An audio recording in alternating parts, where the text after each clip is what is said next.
morning, everyone. 大家早上好. Selamat pagi, tuan-tuan dan puan-puan. Thank you for joining us today. And I know today everybody is busy with 11/11 sale. So, quick question: how many of you bought something yesterday during midnight at 11/11 sale? Anyone? Anyone bought anything at 11/11 sale? On Shopee or on Lazada? Anyone did that? All right, there you go. Awesome. Okay. There you go. We got about 100 over people joining us. So Serene, also you bought something. Okay, I want to know what Serene bought. Like I want to understand what Serene bought. Did you buy something big? A lot of things? What did you all buy? What was that one thing that you all bought from Lazada and Shopee last night?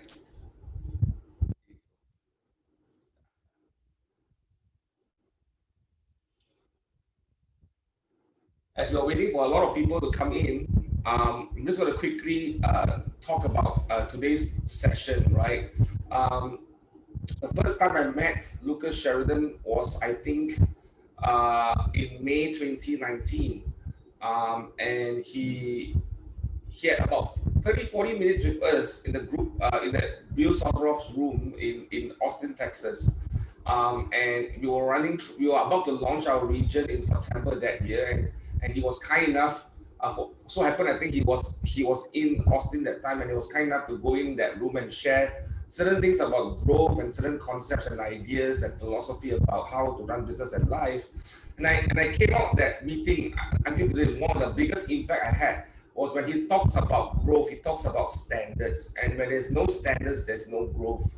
And he shared, I think, a story about how he recruited a team leader and he set certain standards. And when their standards are not met, and he taught us how to understand standards to set, to make sure that we are in a growth trajectory for our business and our life. So I thought that it was a very impactful session, even though it was a very short session, but it was really truly impactful. And I realized that he was going around all the regions in the US, talking about wealth, talking about how to build wealth and how to have that kind of a mindset. And I thought it would be the right season for us to invite him all the way from Colorado. People from Colorado are generally very nice, right? That's what I understand. We had the pleasure of meeting Tyler Shields in one of our sessions, Lucas. So he was from Colorado. He was very nice, and he was very impactful as well. So no pressure, Lucas, no pressure, but but really, thank you for taking the time of your business. And it's at night there, I know, for that effort to come out and have this conversation with us right now. So, ladies and gentlemen, please welcome Lucas Sherraden, the Regional Director of Colorado. Lucas, the time is yours. Thank you so much, Jonathan. And it really, I still remember that day in Austin where JP had asked me to come into the office because the KW Malaysia team was getting ready to launch. And that was just such a fun meeting, and it was really awesome and fantastic to meet you. And so thank you for inviting me to share this next hour and a half with your people. And I'm just so excited about watching your promo video and seeing all the things that you're doing and taking our amazing culture and really taking our amazing systems and models, because they're transferable, that if we'll run businesses, especially in real estate, based on systems and not off of our charisma or our excitement and enthusiasm, there is no limit to the possibilities of what we could create. And so thank you. And thank you to everybody that's on this call, this Zoom, to talk about something that I'm exceptionally passionate about. And I'll do all I can to not talk really fast and not get really loud and really excited today. Right now it's 5:37 in the evening here. So I've had a whole day to ramp up. I've got a lot of caffeine in my body. I'm super, super excited. So if I talk too fast, you guys just bear with me. But I want to start off with this question because we're going to talk about wealth building, and we're going to build a couple of models today, because everything that's worth doing, I want to do it where it's predictable. I don't know about you in Malaysia, but I know some of our real estate agents here, and I'm so glad you got to meet Tyler. I'm actually just became an investor in his market center and have a meeting with him tomorrow morning. And so I'm glad Tyler Shields was able to be with you. But here's what I've learned is everything worth doing, that there's a model to it. And instead of having the roller coaster, because a lot of real estate agents in the States, they'll have really good months, then followed by a really bad month, and then a really good month, and then followed by a bad month, and really good. And it's like a roller coaster. It's up and down, and it's not predictable.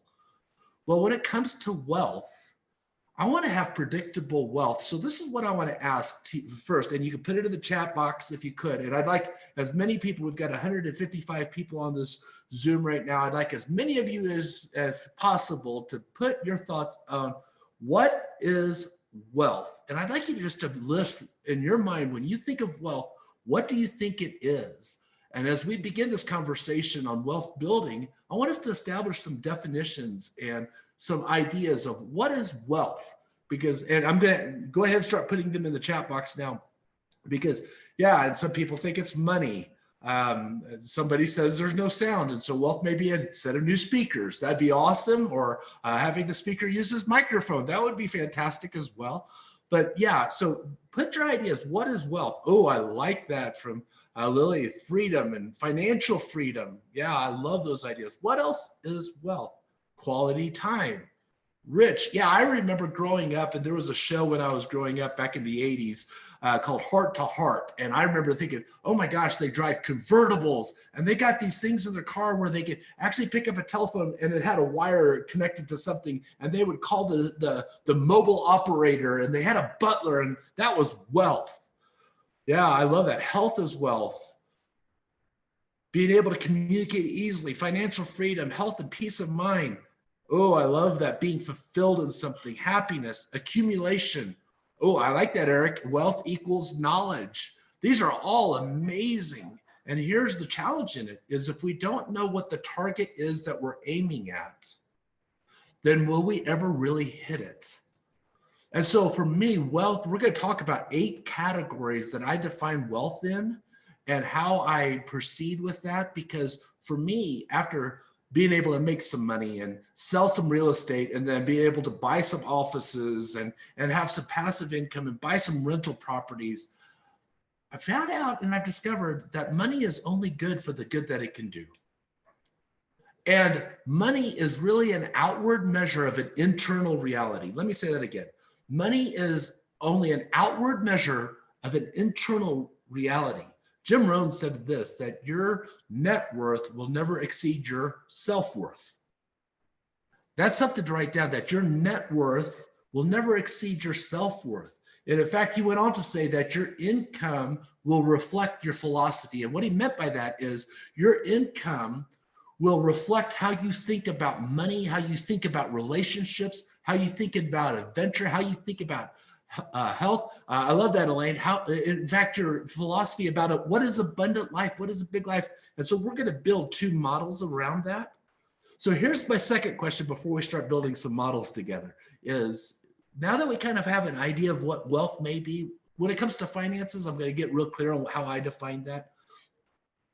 But here's the question, and I'd like you to put this in the chat box as well, is why is wealth important to you? I understand it's about 8:42 in the morning there. So why did you get up in the morning and instead of lead generating, you came onto this Zoom to listen to an American in Colorado where it snowed last night? You know, and I'm glad that Coloradans have a reputation of being nice. Most of them are nice. I do know some that are a little questionable on the nice scale, but why are you going to invest an hour to listen to a guy who's half Korean? Because you may think, was he Malaysian? No, I'm half Korean. Why would you listen to a guy talk about wealth? What about that is important to you? Could you put that in the chat box as well? What about wealth is important to you? Why would we want to learn it? Why would we want to explore it? I love that, Lily. Lily, you're on fire today. Live my life to the fullness. I like that, Lily. Yeah. Why else? Why would we explore this? Because here's what I know. Ooh, Tasha, to travel anywhere. And what I would ask you, Tasha, is what about travel is important to you? Why is that important? And I love that. How do you build wealth? And it's systematic, and we're going to build some models, but I want to establish some groundwork for us today. Yeah, May, ultimately, wealth is about helping others. Here's what I've learned. Yeah, your dreams, Elaine. Security. Wealth is important to help equip us well to move forward. It's about security. It's about making your world a little bit better and more peaceful.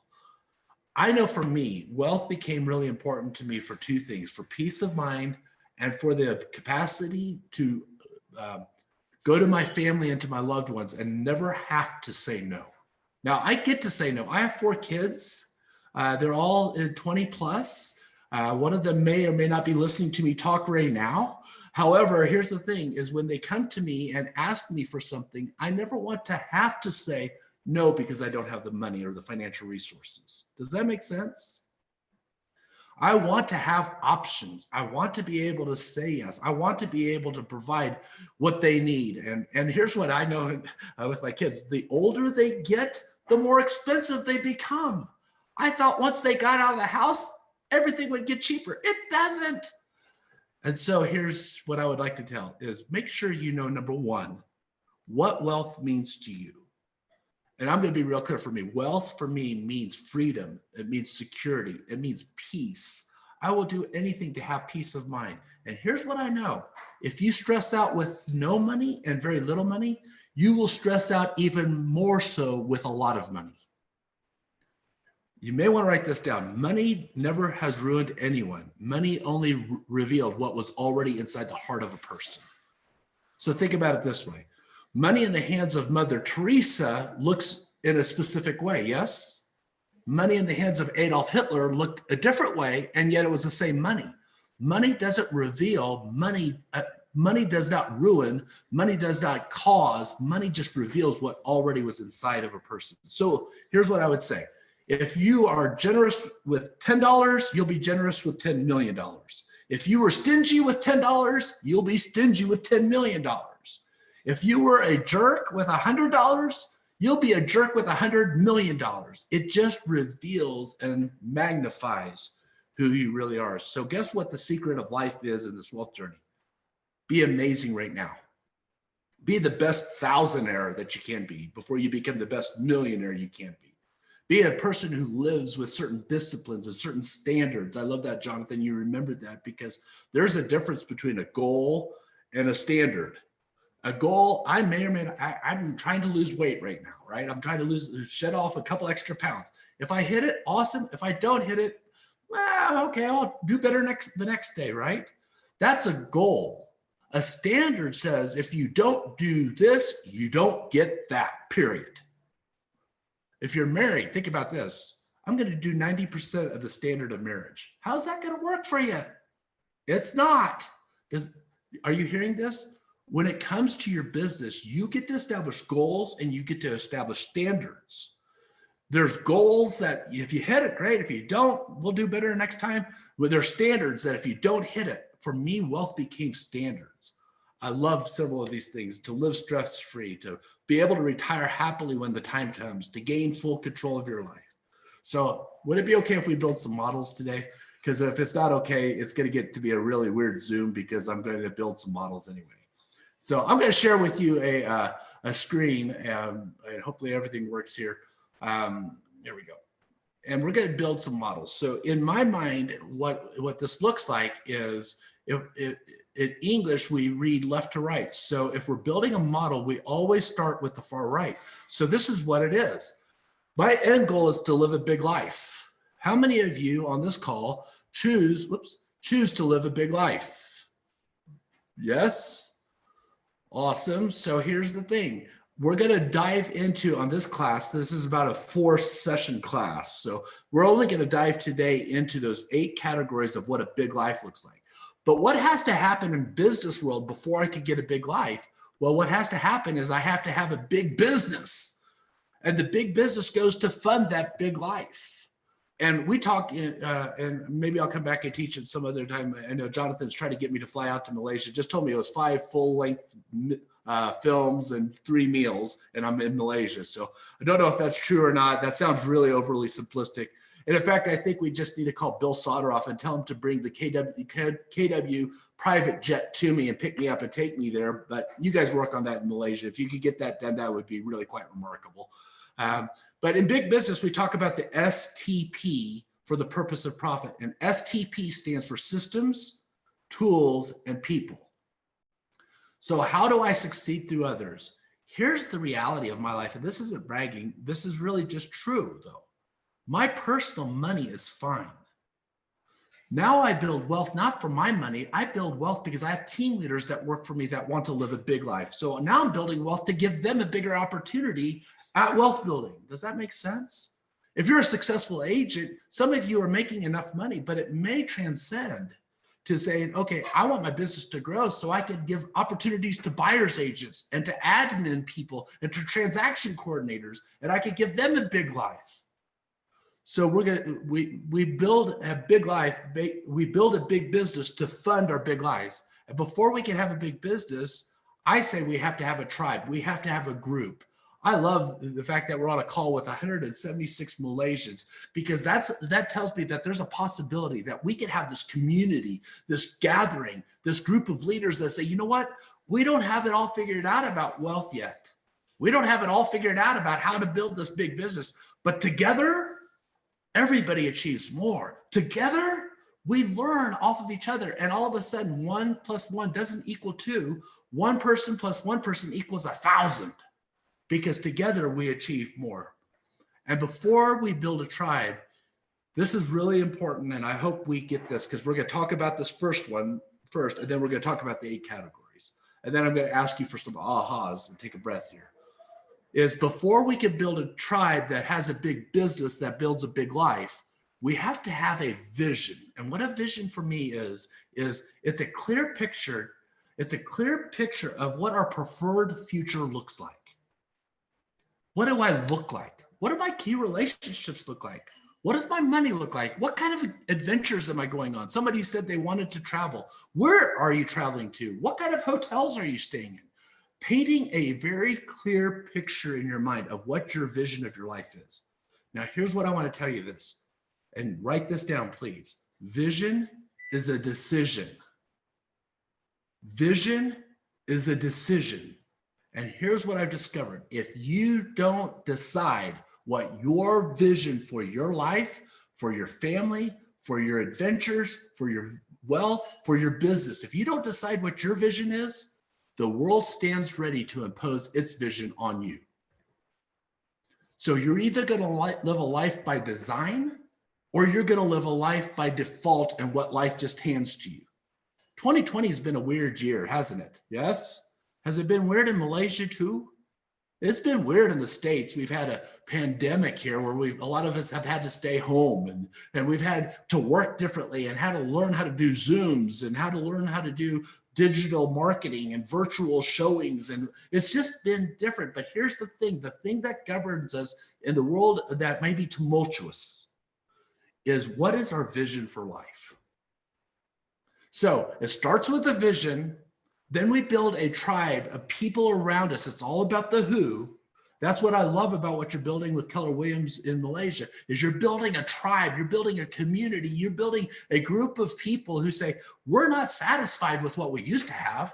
We want to build really big lives. And so you've got a tribe that is adopting this idea of a big business that I heard a lady in the video talk about, I can net $1 million as a real estate. I love that, based upon systems, tools, and models. So it's predictable. So I get to fund my big life. Now, here's the thing about a big life. I don't get to tell you what your big life is. You don't get to tell me what it is. You get to say for you what your big life is. Cool? Okay, I want you to post some ahas so far that you received, and then we're going to get into defining what a big life looks like. What are you getting so far? And I'll just read them off as I see. What ahas do you have? What takeaways do you have? So far, we're 20 minutes into this. Yeah, STP. Yeah, systems, tools, and people. Yeah, clear vision is so important. And what I would recommend, Hannah, to you is that you sit down and actually write it out and give it to a coach. Say, this is what I'd like to build. And the more clear you can be with the vision, the more powerful it is. Yeah, you own the vision. And that is the way that you were created to be, to say, what do I want out of life? And then go make that happen. Yeah, live with a purpose, Elaine. It's much bigger than ourselves. What else are you guys getting? Yeah, Lily, we'll live by default. Yes. And Luke, this is what's really tough. I don't know what the culture amongst real estate agents in Malaysia is, but in the States, we have a challenge because most real estate agents are so ruggedly independent that it's tough sometimes to come together. And the higher the achiever, the even more difficult it is sometimes. What I would say is break that mold. Learn how to be interdependent. Learn how to feed off of each other. 1 + 1 can equal 1,000. Very good.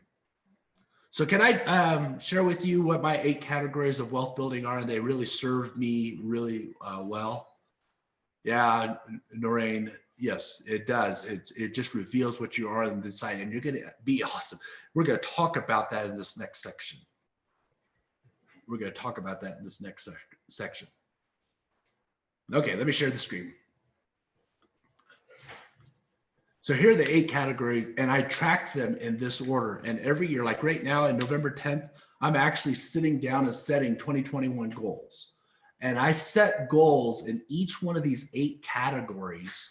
And I would suggest that you do that as well. To live a big life, number 1 is spirituality or contribution. Can I tell you what really has helped me a lot?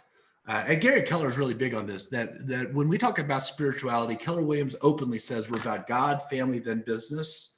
I don't get to dictate your faith. I don't get to dictate how you define God. I don't get to dictate how you define family. But we do believe and we hold to this one thought, that business is simply a vehicle that actually funds what's important in life. It's about your families. It's about your spirituality. It's about a cause bigger than yourself. And one of the things that makes Keller Williams exceptionally great is we recognize and we openly state that your business simply funds what's much bigger in life to you than just the money, than just the success, than just the closings, right?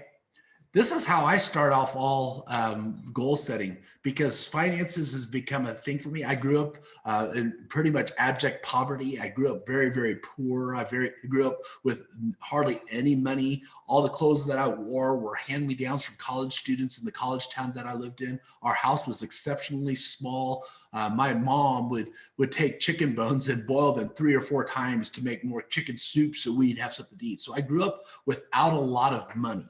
I didn't grow up understanding what this is. And so I don't know about you, but I struggled sometimes as I became an adult with the concept of money and feeling guilty about it, feeling like, oh my gosh, is this money going to ruin me? So I start off all my financial goals with how much money can I give away? And if I believe in the principle of tithing, which tithing simply means giving 10% of everything I make back to whatever causes, churches, temples, synagogues, wherever you worship, I give it back to those causes or to the poor or to the needy, but 10% back. So imagine this. If my goal in 2021 is to give away $100,000 and I tithe, how much money do I have to make? I have to make $1 million to give away $100,000. Now, all of a sudden, making $1 million means something so much bigger than me having a nicer car or a nicer house or a nicer vacation, because I'm giving it to causes that I care about. There's a women's clinic that my wife volunteers at in Colorado Springs that gives away free health care, that gives away free medical services to women who can't otherwise get those services through the different systems and insurances here in the States. Here's what's neat. I could give money to that and help that cause serve thousands of women. I start all my goals off. What am I going to look like spiritually? What am I going to look like giving time and energy away? What am I going to look like with my finances? How much can I give away? How much time can I give away? Where can I go teach? Where can I go coach? Where can I go mentor? What causes am I going to get involved with? And I start there.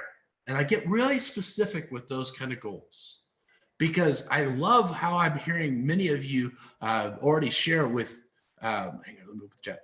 With what you're saying with money is like, you understand that money is only good for the good it could do, and it's about something bigger than just yourself. Does that make sense? I've made a commitment that the best I can, I'm not going to be somebody who's self-centered and narcissistic. I want to make a difference in the world. I really am a firm believer of affirmations. And so I write I am statements daily. And it's just because I have to conquer this thing that's in between my ears. I have to conquer my own mindset. And here's one of the affirmations I almost write on a daily basis. I alter the course of human history today. You know what would be the best thing in the world for me? That of the 193 people that are on this Zoom listening and taking notes and judging, is this true? Is this not true? Does this guy know what he's talking about? Does he not know what he's talking about? Do I want to do this? Do I not want to do this? The best thing in the world would happen is someday when you're at family reunion, you find me, you seek me out, you say, hey, Lucas, you remember when you taught that wealth building seminar 2 years ago, 3 years ago? I adopted those things, and now I have enough money coming into me through investments. I never have to work again in my life. It changed my life forever. That's what I'm going for. I wake up every day wanting to live in that cause because I'm about something bigger than myself. I hope that makes sense. So the first category that we track wealth in is in the area of spirituality and contribution. The second area that I track wealth in is about my health and nutrition. Here's the deal. I could go out and lose $100,000 tomorrow, and give me some time, I'll make it back. But if I lose my health, that may be something I can't get back. So I'm careful with what I eat. I'm careful with what I drink. I'm careful with what I put into my body. I get up at 4:30, 4:20 every single morning, except for Wednesdays. I take one day off, and I go to the gym and I exercise for about half hour, 45 minutes. I take care of my body because I'm 53. Things don't work at 53 like they did at 23. I'm starting to feel it. And guys, listen, I have to be energy. Listen, I was up this morning at the gym by 5 o'clock in the morning. You know why? Because at 5 o'clock in the evening, I'm on a call with a whole bunch of KW Malaysian agents, and I better have energy for y'all. Does that make sense? Nobody follows somebody who's depressed. Nobody follows somebody and is inspired by somebody who's like, oh my gosh, I just don't have energy. I need to go take a nap. Does that make sense? I don't know what TQ means, but yeah, you go with your TQ self. So here's the thing. I take care of my body, and I want to encourage you to take care of your bodies and take care of your health. Be careful what you put into your body. Be careful about, oh, thank you. I love that. Thank you. Well, thank you. And so I hope you can feel my energy. And it's all because I made a decision a few years ago that I've only got one of these. And like it or not, I'm going to have to take care of it and steward this in order for me to live my big life. I'm looking forward to the day when my 4 kids someday comes home and with grandkids. I'm looking forward to the day. Here's the thing. I want to keep up with those grandkids. I look forward to the day when my son comes home. He should be home in about a week. And this winter, when it snows up in the Rocky Mountains of Colorado, he says, hey, Dad, let's go skiing. I'm looking forward to keeping up with him. I want to live my big life. I'm sure you do too. So I track health. How many times a week am I going to exercise? What kind of food am I going to eat? How am I going to feed myself? How am I going to take care of my body? Because that's the second category of wealth. Do you notice so far I haven't talked about money? Exactly. The third area that I track in the area of wealth is relationships. I worked with a multimillionaire who had 20-year-old kids who wouldn't talk to him because they had such terrible relationships. Is that wealthy? In my mind, I don't think so. Here's the thing. I love the fact that some of you are giving me some great responses, and now I know what TQ means to Malaysian. I know it means thank you, and I'm so excited I learned something, and I'm really happy about that. And I hope you walk away from this saying, oh my gosh, I like Lucas, and I was inspired by him, and I got some good stuff out of what he said. But here's the thing. I want the people who know me the best to respect me the most. I want the people that work closer to me to say, oh my gosh, you guys liked him talking, but the closer you get, he's a man of character. He's a man of integrity. I want my kids to grow up saying, my gosh, my dad was the funnest, most crazy, but most amazing man that inspired me to greatness. I want my wife to say, gosh, I know him in all of his weak moments, and you guys have no idea what a character quality, what high quality of character he has. So I set goals with my relationships. What would it sound like for you to say, I'm going to set a goal of texting my kids once a week, just a word of encouragement? What would it look like for you to say, I'm going to have a date with my spouse once a week? What would it look like for you to say, I'm going to call my parents once a week, or whatever the goal is, but you set specific goals to steward the relationships that you have in your world. Because here's the truth. I was a pastor for 20 years. When somebody goes through a divorce and has a relationship fall apart, that affects professional living. That affects your whole life. Personal affects professional. It always works that way. So I want things, and I'm actually in my own home right now, and I want things in this house to be at peace. I want this house to be a place of joy and laughter, and a place where we have abundance of life, where we have amazing conversations, where we can debate ideas and still love each other, where we play games or wherever. I live for this, because here's the thing. When I leave work, I want to come home to someplace that's amazing. Does that make sense? And here's the thing that I also know. One day, I'm probably going to breathe my last breath. Around my deathbed is not going to be any of you all. It's going to be my kids. It's going to be my wife. It's going to be my family. They're going to be there at the end. I want to make sure that they have lived a full life with me. Does that make sense? Cool. All right, so my key relationships. The fourth area that I track wealth, do you notice that I haven't mentioned money yet? The fourth area is personal growth. So I set goals every year on how do I grow? How do I learn this kind of stuff so I can show you? Because you see, what I'm teaching you, I didn't learn out of a book. I didn't learn from the seminar. I would read books and then I'd go do. And then I would mess up and I would succeed sometimes. And then I'd come back and try to do it better. And then I would go learn some more. And I'd interview people and I would talk to people. I'd get on Zooms like this or webinars, and I would listen to speakers and go implement, and I'd grow. Here's the thing. Right now, I still need to grow. In my mind, healthy things grow. Healthy businesses grow. Healthy kids grow. Healthy relationships grow. Healthy finances grow. Healthy things grow. So guess what? My business will only grow to the extent that I do. So I'm constantly reading. I'm constantly listening. This morning at the gym, I was listening to a book by John Eldredge about how to detach from all social media and how to detach from the noise of the world, right? I'm learning how to become better. So I have a goal of I'm going to read so many books a year. In fact, if you follow me on Facebook here in a little bit, I'm going to probably in a month or so post, what's the best book you read in 2020? Because I'm going to put it on my book reading list for next year. I'm going to constantly get better. That's why like going to family reunions and going to KW events helps you get better because it exposes you to ideas. So I'm very specific on that. I love an author here in the States named Darren Hardy. He wrote a book called Compound Effect. He has a daily email, Darren Daily, that goes out. One of the things he said to me that really stuck home is he chose when he was new in the business to invest 10% of his income to personal growth. Now, when you make a $10,000 a year, it's fairly easy to invest $1,000 in your personal growth. But now he's making millions. And so he's having to figure out, how do I get 10% of helping me grow? What seminars do I have to fly to and go to so I can invest that kind? Here's the thing. When you invest in your personal growth, you're placing a bet that you're going to make it back with interest. What are you putting into your mind? Are you spending all your time on social media? Because that's a trap. Are you spending all your time watching YouTube videos that don't really help you get better? Or are you spending time investing in your mind? Your mind's too valuable to waste. So what are you doing to grow you? Who in your life is going to grow you?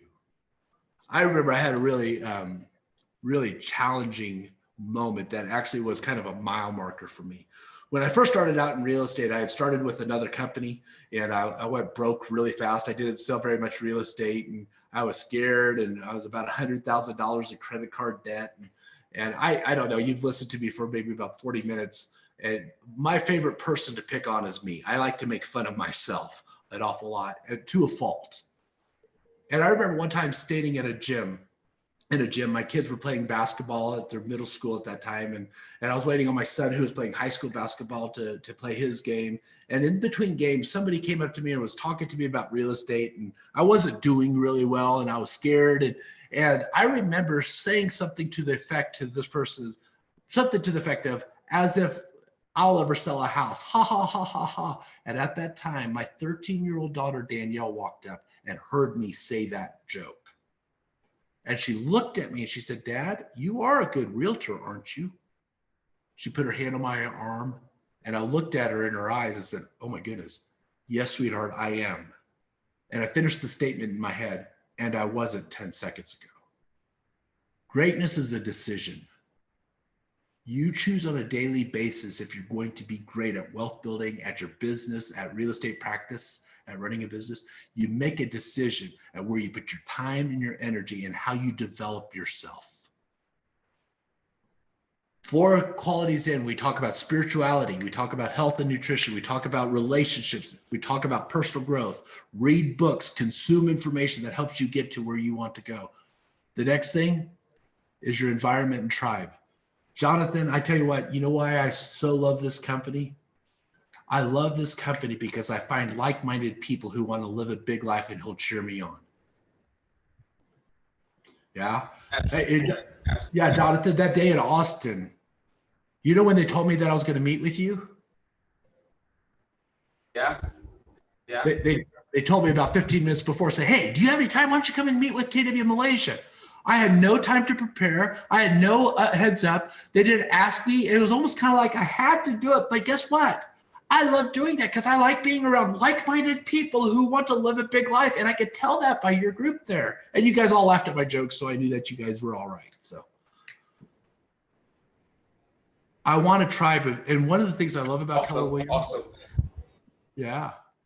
One of the things I love, Jonathan, about Keller Williams is we're a culture that shares what we know. Absolutely. I'm not getting paid to do this, nor would I even think about asking to do it. I'm just sharing it because I love sharing it. I love helping other people. And I'm doing it in hopes that maybe you turn around and you share it with somebody else. Yep. That's the kind of tribe I want to be a part of. That's the kind of environment and culture. And I set goals of who do I surround myself with, right? I'm going to serve everybody. But I'm going to tell you, if you're negative and if you're critical and if you're complaining and if you're not positive and if you're not figuring out solutions to problems, I'm probably not going to invite you into my tribe. I'm going to surround myself with like-minded people. And that's why I love, here's what when I see KW Malaysia, this is what I see. I see unlimited possibilities. I see you being able to change the course of history in an entire country in how we practice real estate. I see the possibilities of building wealth so that you could fund orphanages and you could take care of widows and you could take care of the impoverished and the hurting. I see the possibility of stopping sex trafficking in our world. I see all those possibilities if we could have the funds to do that. That's the tribe I'm looking for. I'm looking for the dreamers. I'm looking for the people who would be inspired to go make a difference, that want to take money out of the hands of people who would use it for evil and use it for good and change this world. Does that make sense? I'm looking for that tribe. Here's the next thing. Lifestyle and adventure. I struggle with this one. I struggle to plan vacations. I struggle to plan time away. And here's what I know. If you don't schedule high achievers, I'm guessing that of the 203 people that we have now on this call, that we have some exceptionally high achievers that love to work. And here's what I'll tell you, those of you who are high achievers that love to work, if you don't come apart, you will come apart. If you don't go away, things in your mind will start to go. And this is what I've studied successful millionaires. There's successful millionaires who never take breaks, who never go on adventures, who never get that buzz. They never get that adrenaline rush. They never do anything fun. And what they do is subconsciously in their need for adventure, they sabotage their own business to create chaos and they blow their businesses up. I would suggest as you plan 2021, a big life and a wealthy life includes you getting away. Maybe you don't have the funds to go do something really, really amazing and expensive. Maybe it's just getting away to the beach. Maybe it's just getting away to a small village. Maybe it's just getting away to a hotel for a night. I don't know what your adventures are, but I'm going to encourage you, find ways to have adventure, to have fun, to do things that to relieve some of the pressure. Hope that makes sense. The seventh category, we've got 2 more to go, and then we'll get ahas, and I'll give you some action points, is your business and career.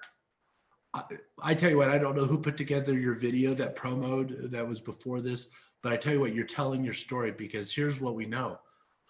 When you set goals and you put things in a 1-3-5, one big goal with 3 priorities and then 5 strategies under each priority, when you put it in writing, once it's in writing, it's real.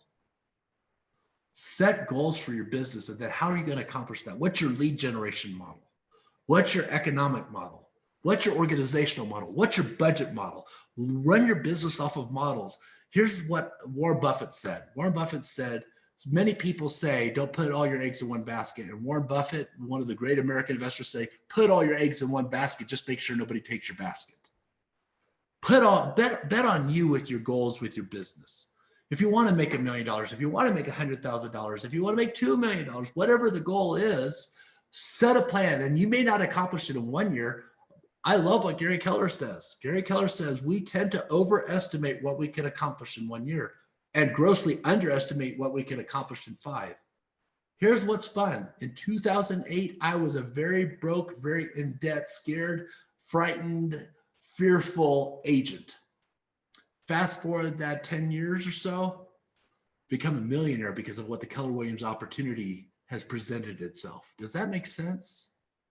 5 years ago, I was just a team leader in an office recruiting agents to the Keller Williams opportunity. Now I oversee 25 offices in the region of Colorado, and I own 7 of them. You can be anywhere you choose to be in the next 5 years. Set the goal in your business and career and get there. And this is what I would suggest. If your goal is $100,000 next year, shoot to make 120, and then take that $20,000 and invest it somewhere that gives you a return on it. Set big goals, think big, aim high, act bold, right?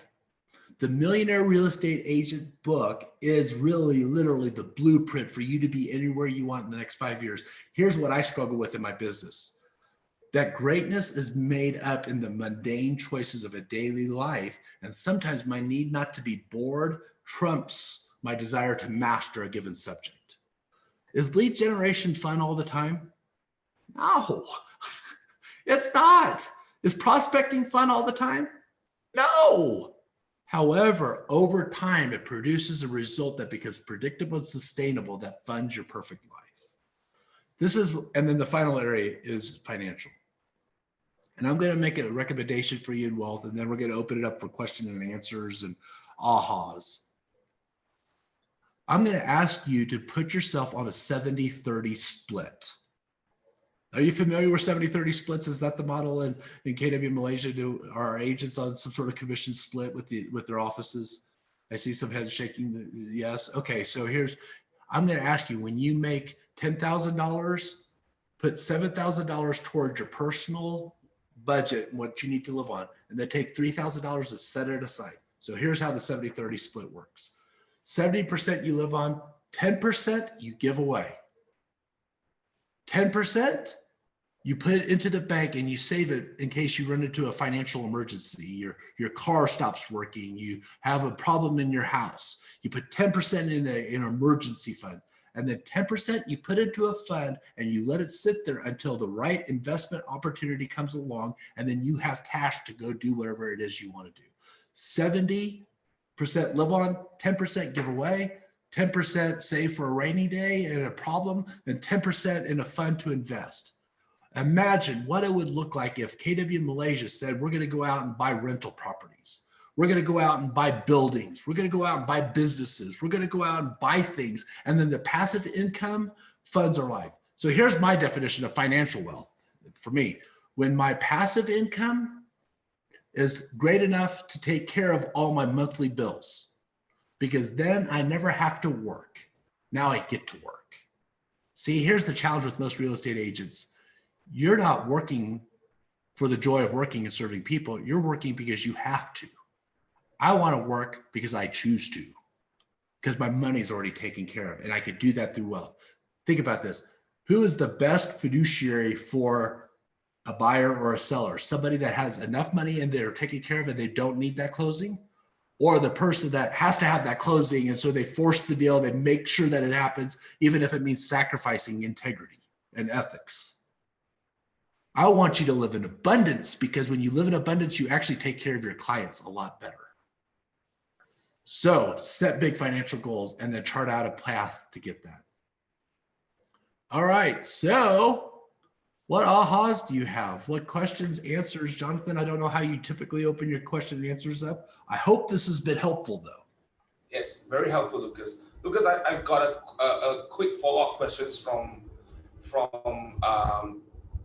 your concept of growth, and you were sharing about your own story, how there was a season where it was dry and it was struggling and it was tough, but then there was this season that you were in, like 5 years ago. It sounds like your life changed dramatically.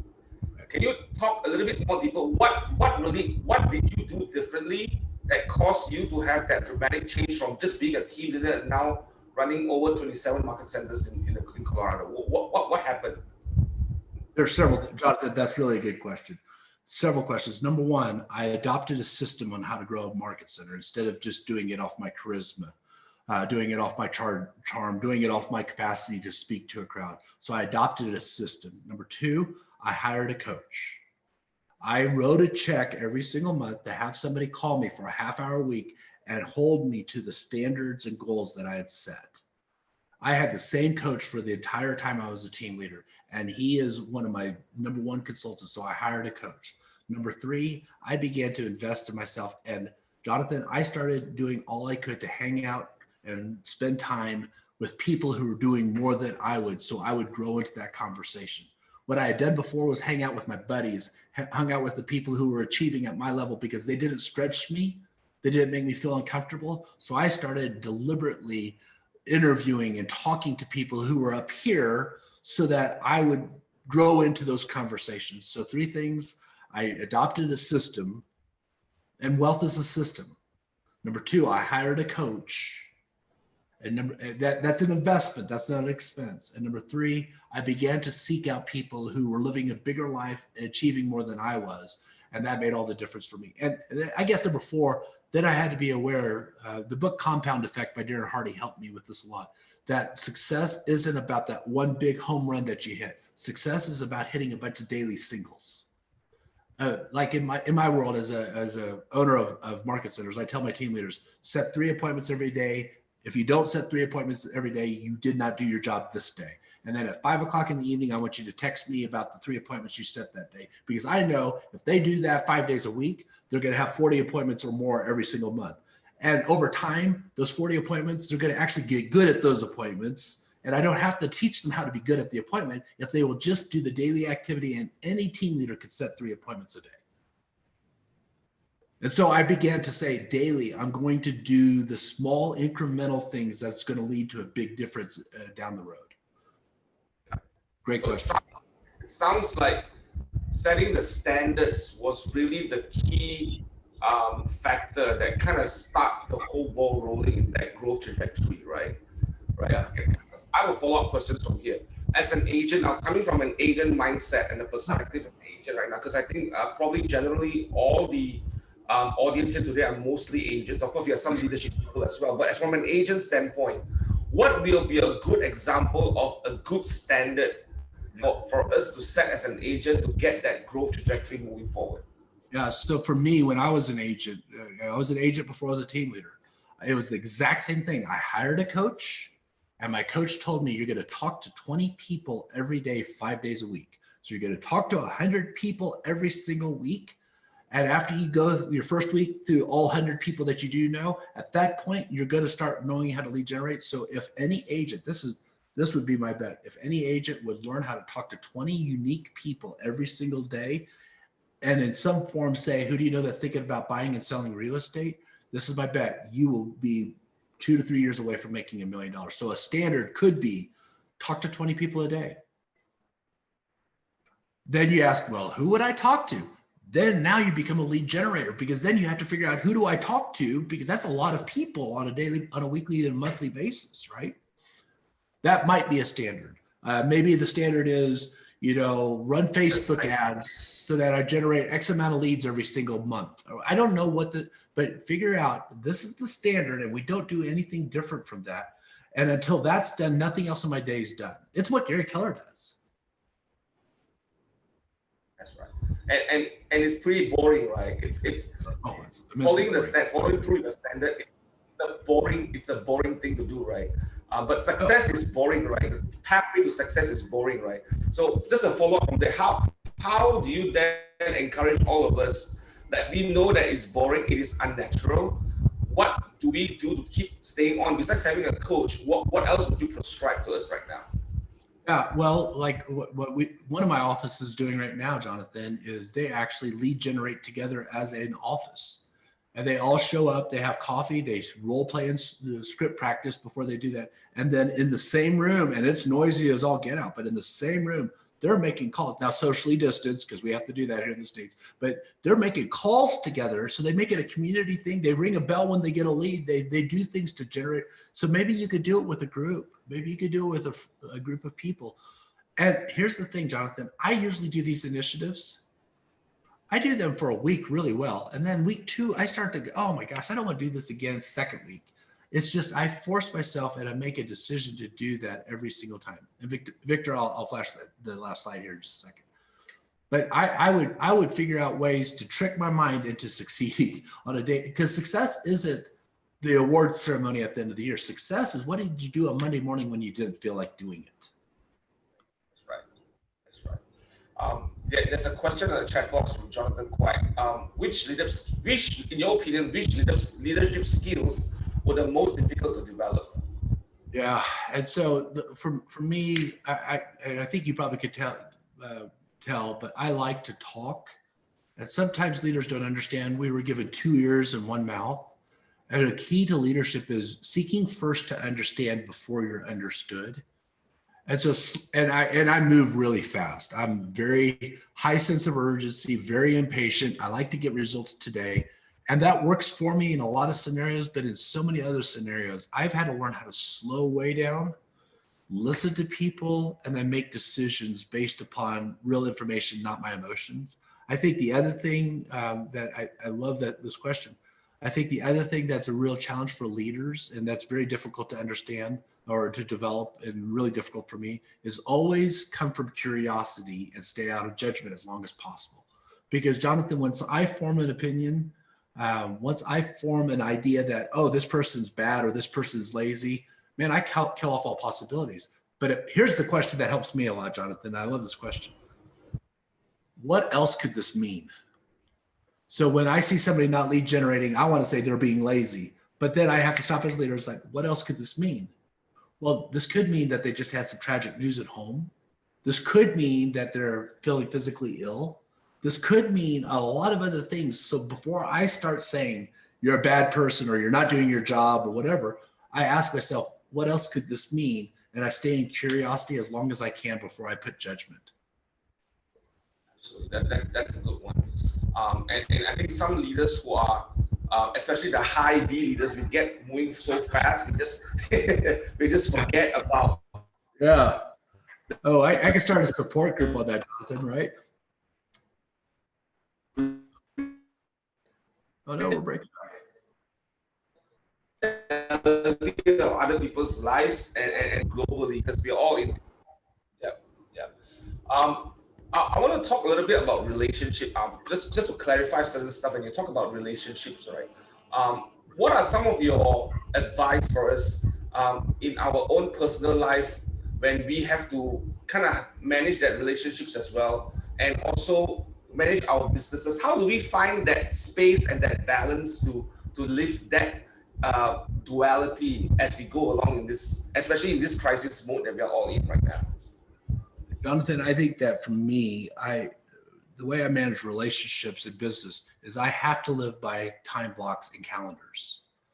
And so, right, we say bold, if it's not in your schedule, it doesn't exist. And so I schedule, this is when I do lead generation. This is when I do meetings with my key people. And this is when I'm home. And when I'm at home, I'm not lead generating. When I'm at home, I may be monitoring text messages or monitoring emails, but my wife is really a good helper for me because she's like, you got to unplug. You can't be on your phone all night. And so live by a calendar, and this is the commodity. Time is the commodity I can't get back. And so I want to make sure I'm investing my time appropriately. And so I'm real pretty clear about, there's certain times I'm at work and there's certain times I'm at home. Like I don't ever rarely work at all on weekends. I do all I can to stay away from doing anything on Saturdays and Sundays for me.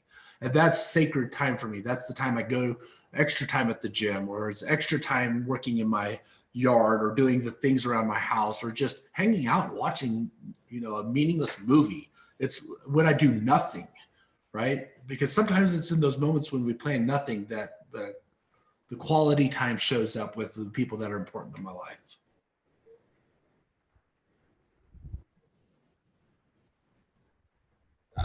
Got it.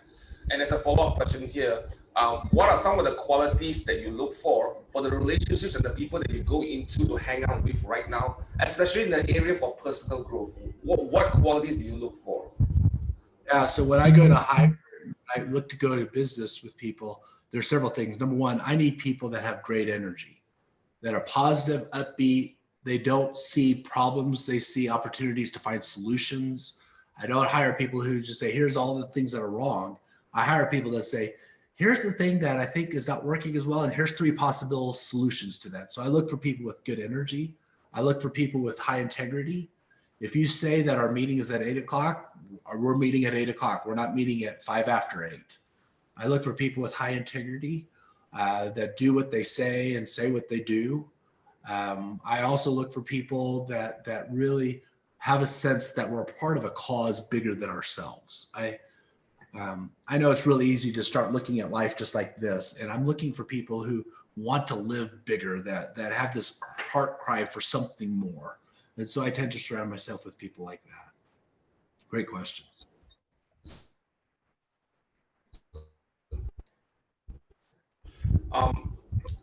When you talk about the first spirituality, and that's about giving back, about helping others, now in this season of this crisis here in Malaysia, is pretty bad right now.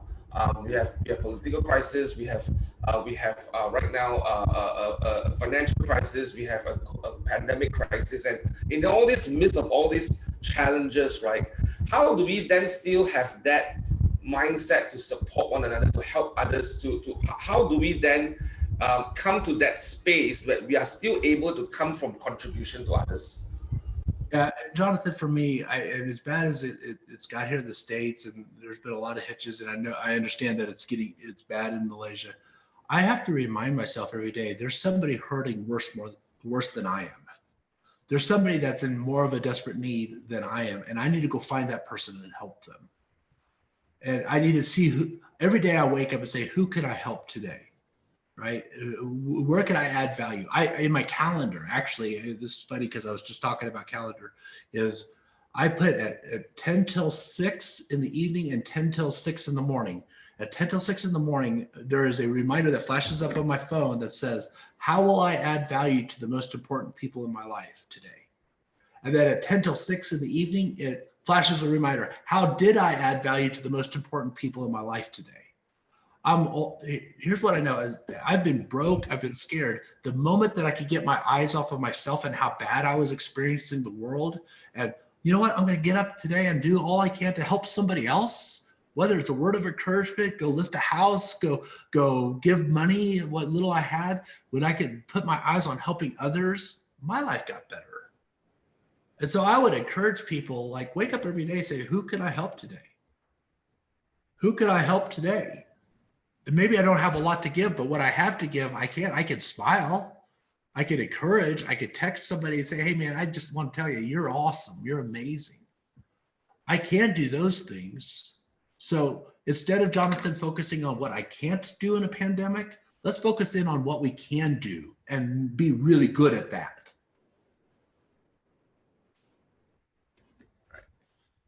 You talk a lot about being part of a tribe just now, being part of a group of individuals or community of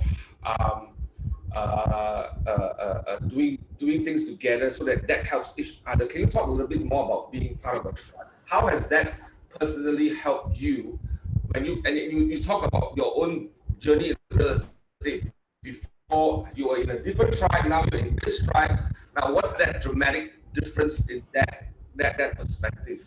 Now I'm part of your tribe, right? And so I choose to surround myself with people who push me, who make me better, right? Did I just freeze up? Okay, there.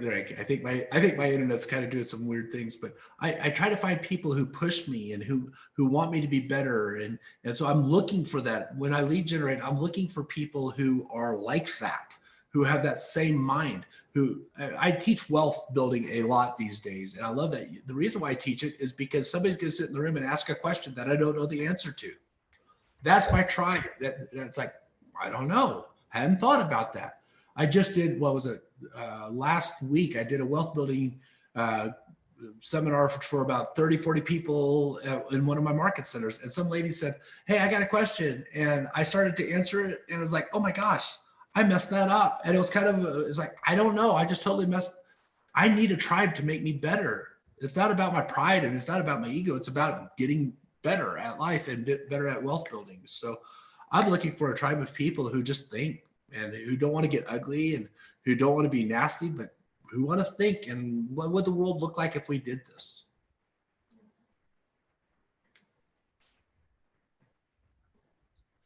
There's a question in the chat box by Peter when you mentioned that it's possible to achieve a big life. Do you have any life story?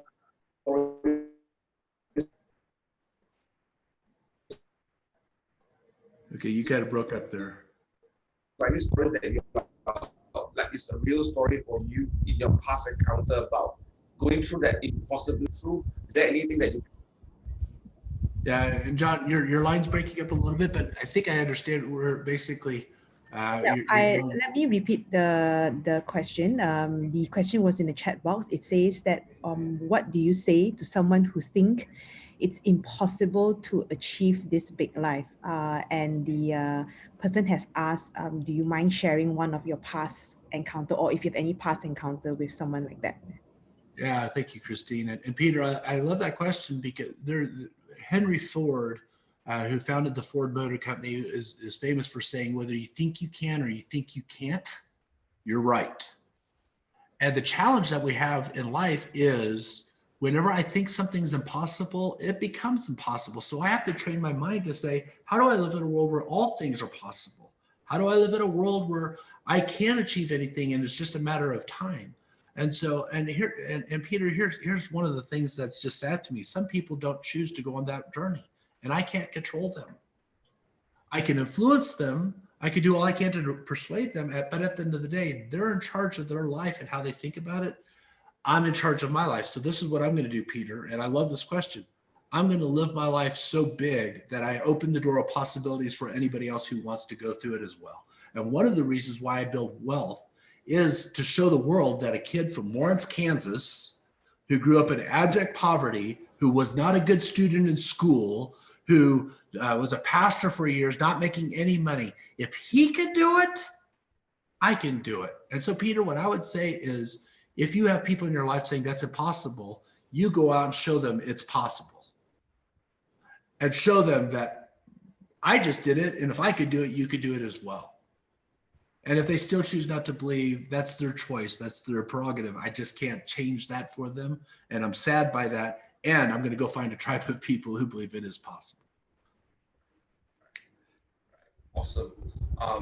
And you say at the early of this conversation, you say a lot, you say this big aha that's probably going to stuck in me for some time, that your vision is a decision. Like your vision is a decision. Right? Can you kind of dig deeper a little bit about this? For an agent right now, how does that pan out? What does that really mean? Like your vision is a decision, it's your decision. Well, and so let's go to a business. So when we get to this time at the end of 2021, what is in your mind a successful year? What kind of money are you making? What kind of people are you serving? What kind of joy level do you live at? What kind of vacations are you taking? Where's your health? Whatever it is, paint that picture, write it, and take a pen to paper and write it down. What exactly is it that you would consider next year's success? That becomes your vision. And then you back it into a plan. You back it into a tactic. You back it into daily habits. But get really clear, what is it that you want? And here's what we struggle with a lot as human beings is we tend to define our goals based upon what we don't want. Well, I don't want to be poor. Well, instead of saying what I don't want, let's say what we do want. Let's not be moving away from something. Let's be moving towards something. Let's go after something. So if next year, a perfect year for you is $100,000, okay, what does your lead generation need to look like on a daily basis so that you profit $100,000 next year? If it's $1 million, the same question. And at $1 million, you're probably going to need a staff. So who are they going to be? And how do I find them? And how do I compensate them so they stay with me? But the more clear I could get in my mind about what I do want, the more clear, a vision is just a picture, right? And the more clarity I have around that picture, the more compelling and the more energy I get from that picture of what I want in my life. And so in your business, 100 closings, 50 closings, 25 closings, I don't get to tell you what your vision is, but get real clear. This is my vision. And now what is the plan that I have to abide by to get that vision to be reality in my life, and then work your plan. Awesome. I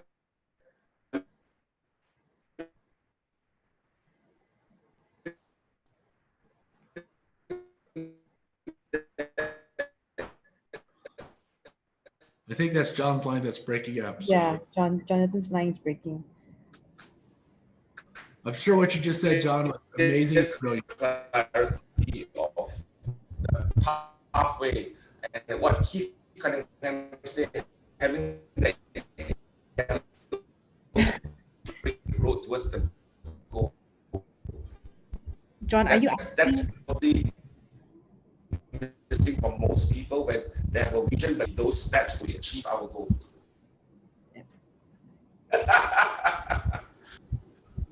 Do you ask a question or do you say something? No, I just echo what Lucas said, that Right. it's just like what Keith Cunningham said, the yellow brick road to hit our goal, right? A lot of people have a vision, but they don't put the steps in place to achieve their vision. That's right. That's right. Yeah, a vision without an action plan is just a delusion. And somebody says, John, type in what you just said, because what you said is actually really, really true. Is if I have this big vision and I can't boil it back down into a daily action, I'm not going to hit that vision. And so $100,000 profit, lead generate, make 20 contacts a day. Now I can actually make 20 contacts a day, and I know if I hit it or I miss it. Every vision has to have an action plan behind it.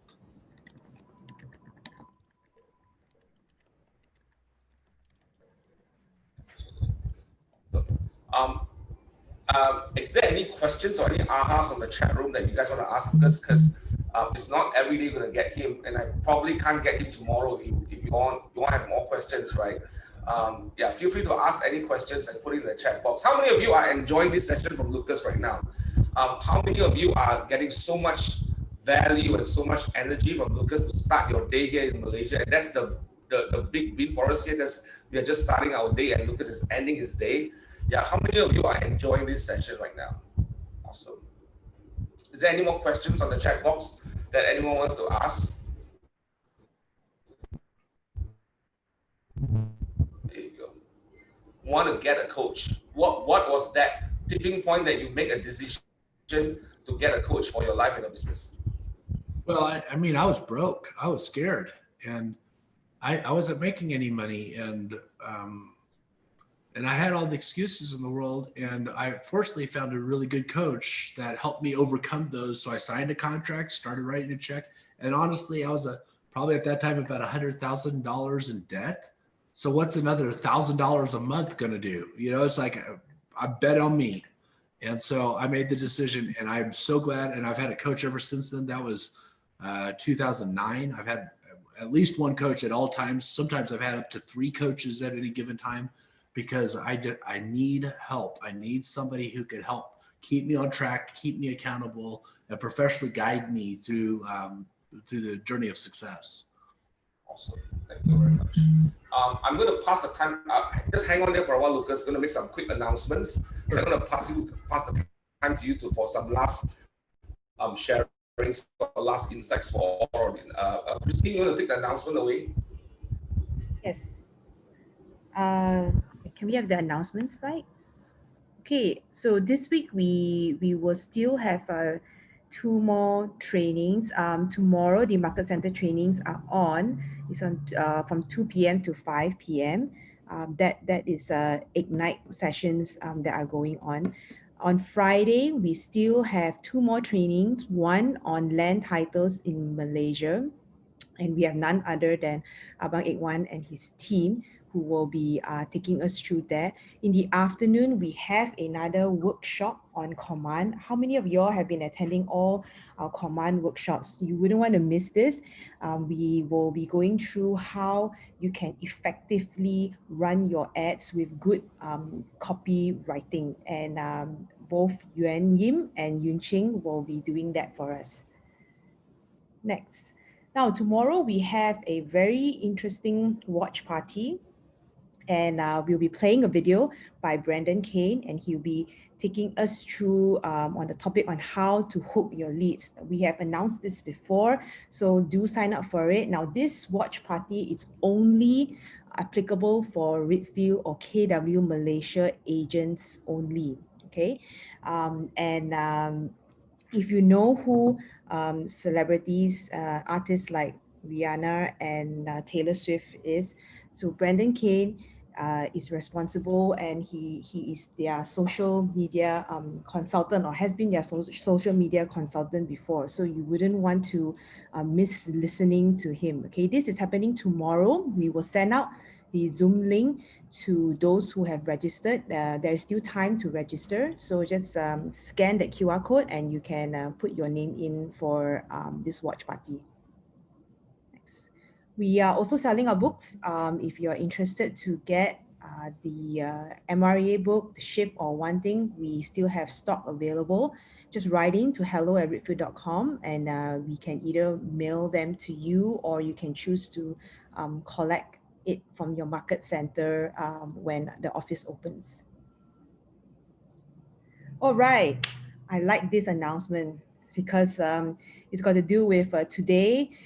If you guys have stayed up last night to purchase things from Lazada or Shopee, I think you can take some time to take a look at our sale for our t-shirts, and we have we put together some interesting bundles for you. So this sale is only for 1 day only. I know some of y'all have missed out in ordering previously, and you have messaged me and said that, hey, you know, I've missed out on a pre-order sale. Can I still order? Now is the time to make your orders. Now this sale is for 1 day only, so it will only be until later tonight. After tomorrow, everything will be back to its original price. So let your friends know, let agents, your other colleagues know, don't miss out on this sale. Okay, next. Right. We are done for today. I will pass the time back to Lucas for him to just share with us, you know, his parting words and whatever else that, you know, you want to leave with us before you go, Lucas. Yeah, and so Christine, here's the goal. Is I'm going to say a couple of things as I leave it. Thank you guys so much for being here and being on this and involved with this. And I wake up every day on mission, and I'm hoping that this helps fill some of that mission. Is let's change the world. Let's alter the course of human history. Let's authentically make a difference in as many people's lives as we can, as agents, as team leaders, as regional directors, as operating principals, whatever the role is. Let's wake up every day saying, who can I help? Because this really is the goal, that 3 years from now, you catch me at some Keller Williams event.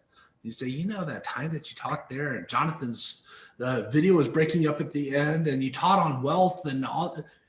that changed everything. And now look at this team that I've built, or here, look at my family, and look at the vacations we're going on, or look at this orphanage that I'm funding, or this cause that I'm taking care of. So this is what I'm going to say real specifically. Take action in the next 24 hours. Maybe chart out some goals in the different categories, the 8 categories of wealth. Maybe it's start saving money for investment property or whatever. Take action in the next 24 hours based upon something that you've heard today. And let's go make a difference in the world together. Thank you so much for having me too. Appreciate it, Christine and Jonathan, and all you're doing there in Malaysia for our people there. Thank you so much, Lucas. Thank you for taking time off your business. Thank you.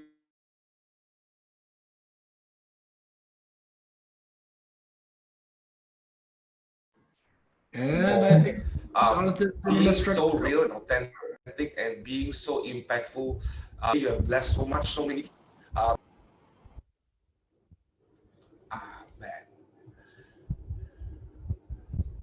Can you hear me now? Yeah.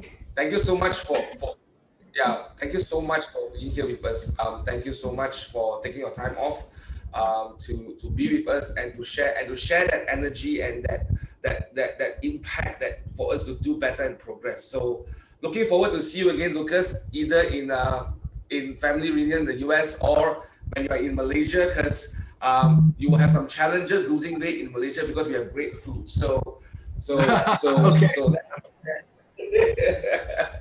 Okay, you have a good one now. Thank you so much. Talk to you later. Bye-bye. Thank you everyone for joining us. Thank you. Start your day right today, and we are glad that you're here with us. Thank you so much.